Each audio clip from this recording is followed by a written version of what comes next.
That's exactly right. We are here along Judy Lane Southwest in Atlanta's Browns Mill Park neighborhood, where a young life was cut short last night. For many of his constituents, what's inside this mailbox can be a lifeline. Listen, let me tell you, can I just say that I was just overjoyed, right? And like I normally do, I share, highlights of my life with the world. We've also learned that both the Department of Homeland Security and the Federal Communications Commission are looking into this outage. Crews have been out since early this morning trying to clear up and restore power lines and chop up some big trees like the one that you see behind me. We're actually standing in the entrance, or one of the entrances, to Grant Park. And one of the main things that Chief Roberts wanted to say is that everyone in this area is safe, so there's no danger to the public right now. It was during 11 Alive's exclusive interview with Blackwell that he was so moved by Chiron's death that he offered to pay for the funeral. Attorney Cohen tells me that this case and how it's being handled actually points to larger, widespread issues within the county. You know, we heard that the turnout is double what it was last year. Can you tell me what you guys did this year? So, Christy, this event is taking place at Greenbrier Mall. It's today and tomorrow, and the best part about it, I've been waiting all morning to say this, is that it is free 99. You come out here and they do all this for you for free. Pack your patience and add some extra time onto your travel here.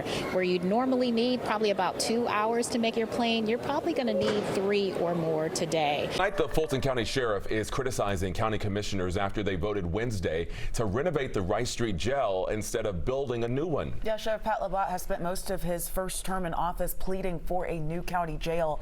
11 Alive's Erica Murphy has been at the jail all day. So, Erica, what is the sheriff saying today?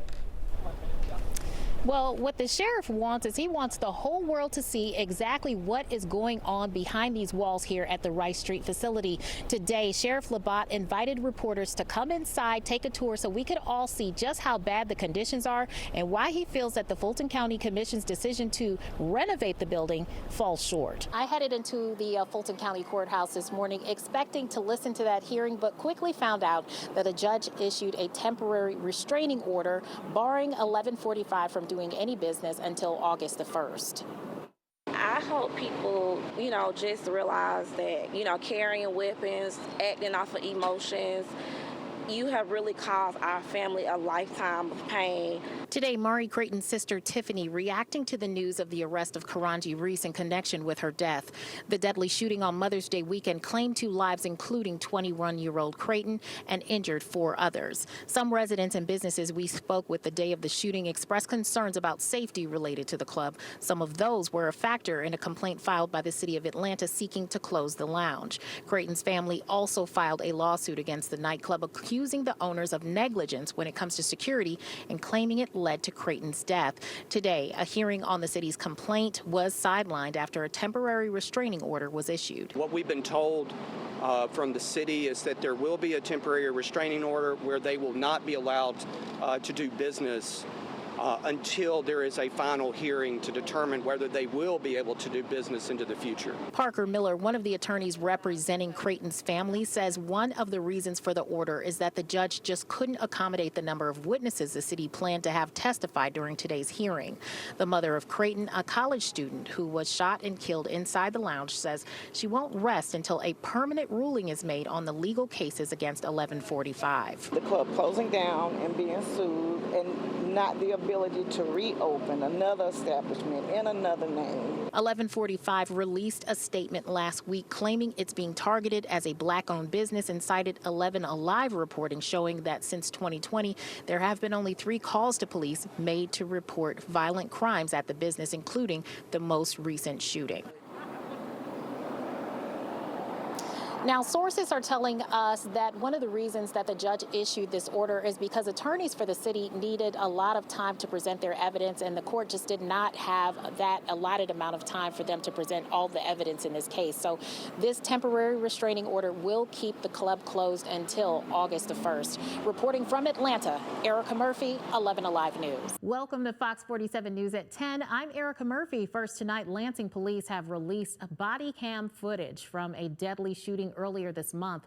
Your senior investigative reporter Larry Wallace brought that video back to the scene of the shooting today, and we want to warn you that the video that you'll see may be very graphic for some viewers. Here's what we learned.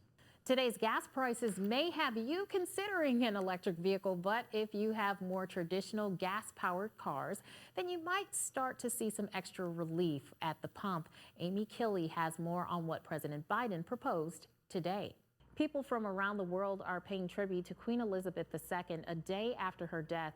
As Britain starts to say goodbye to her, her son, King Charles III, addressed the nation for the first time since losing his mother.